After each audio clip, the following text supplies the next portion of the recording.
Are you over 50 and feel like you're constantly in some sort of pain? Feeling tired all the time? Feeling like you're training harder than ever, but getting slower than ever? Are you ready to just give up on the idea of ever running PBs again?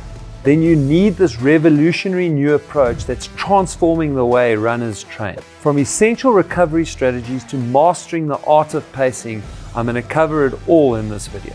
Learn why doing just this one thing isn't just beneficial, it's essential for minimizing muscle loss and improving endurance. I'll also share the secret to reducing running injuries and improving your running economy by up to 6%.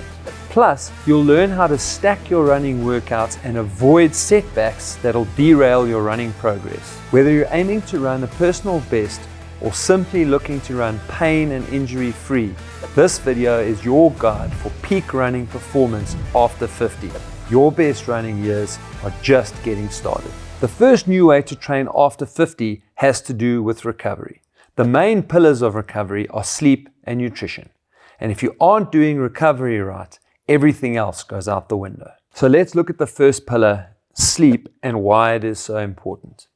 When we sleep, the body releases hormones that actually help in the repair and resynthesis of muscle, as well as improving many physiological processes. Two of the most important of those hormones are growth hormone and testosterone. And every hour that we go to sleep after 10 p.m. really compromises the body's release of both of those hormones, which in turn compromises recovery. Similarly, we recover well during our REM sleep. That is really important in terms of our restorative sleep. And this happens later at night.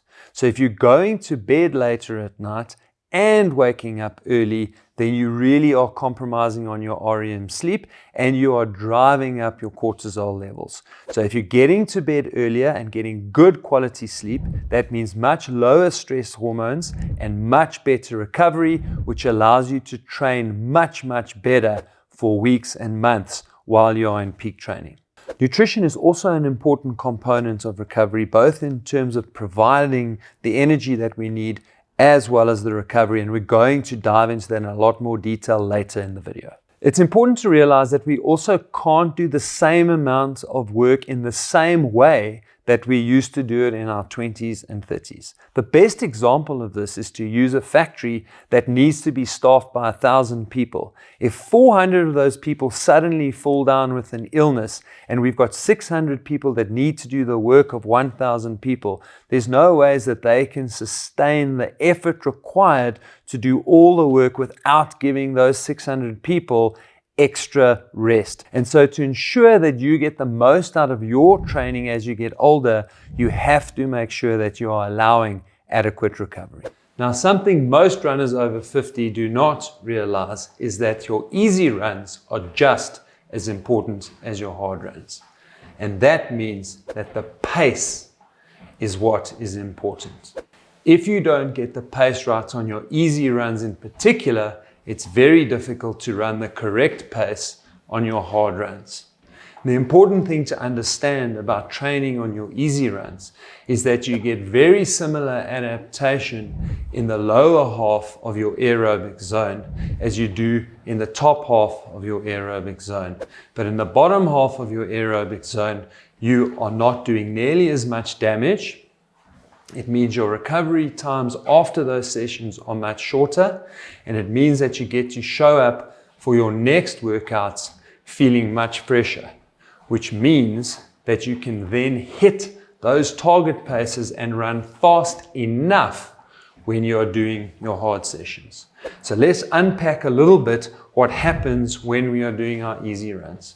Our easy runs are really important in terms of the physiological adaptations that we improve that are there for improving the transport of oxygen from your lungs down to your muscles, into your muscles, for transporting energy substrates down to the muscles where they are needed, and similarly then to remove all the byproducts of energy metabolism and to release, for example, carbon dioxide into the atmosphere. So all of these things happen equally well across the entire range of zone 2. and you don't have to be up at the top of zone 2. You're not getting better physiological adaptation when you're running harder. What you're doing is more physical damage, increasing recovery time and reducing the effectiveness of your high intensity sessions. Before we get into the next way you need to train when you're over 50, that I know 9 out of 10 of you are getting wrong without even realizing it, you need to set aside your pride. What do I mean by this? Well, the next way to train as an over 50-year-old means you have to put your ego aside and take walk breaks. Now, the reason why we need to incorporate walk breaks into our training as we get older is that we simply do damage when we are running, because running elicits what we call an eccentric load. In other words, when you hit the ground and your muscles are acting as shock absorbers, your muscle fibers actually lengthen. And when they lengthen, you've got fewer muscle fibers in contact with each other, and so greater damage is done. As we get older, you can incorporate walk breaks into your training to reduce the amount of eccentric damage that is done. This will also force you to run slightly slower and get your pacing right on your easy runs. So how do we do that in practical terms? Well, essentially, both the older we get and the further we run, the more we need to increase the number of walk breaks that we are taking. And by adjusting your walk breaks for both age and training, you can establish a walk-run routine that works for you both in training and racing, so it will allow you to maintain a better average pace over the long term, because it allows you to keep your legs fresher for longer. Now, this new way to train as a 50-year-old isn't exactly new, and some of you may be doing it, but are probably doing it incorrectly, and most runners I know aren't doing it. And that is strength training. We know that people start to lose muscle mass in their 30s and 40s, and it really accelerates into their 50s. And that means that as we are getting older, we're trying to do the same amount of work with less.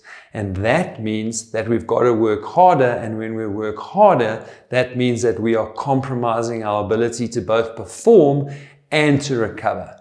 And that is why strength training is so critical to helping you improve your performance. And here's the good news. Research has shown that strength training not only stops or slows down the rate of loss of muscle as we get older, but it can actually reverse it. So if you do the right strength training, you can actually improve your muscle mass and get yourself to be back as strong as you were when you were in your 20s and 30s, and that will allow you to have a much greater work capacity.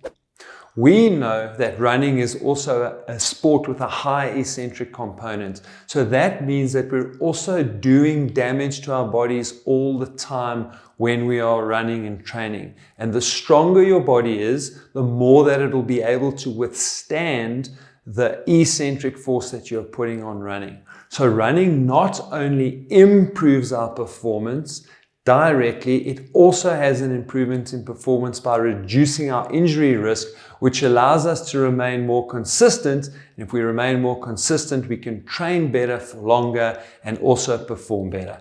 And that reminds me, I've actually created a free strength training plan, which I'll put in a link below. Let's talk a bit more about nutrition, because what you take in matters a lot more than you think. If you can take in carbohydrates during exercise, you really minimize the amount of glycogen stores that you use up. And this in turn helps to reduce muscle damage and reduces the time for glycogen resynthesis once you have finished exercising.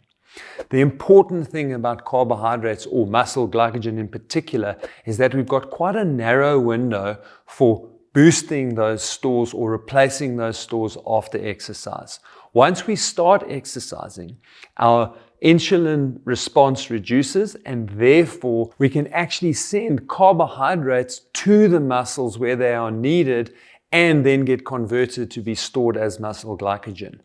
This happens during exercise and for approximately an hour after exercise. Therefore, it's really important to get your carbohydrates in during exercise and/or within 20 to 30 minutes after exercise. The other part of nutrition that's really key in recovery is protein. Okay, we know that we are losing muscle mass. We've just finished explaining that.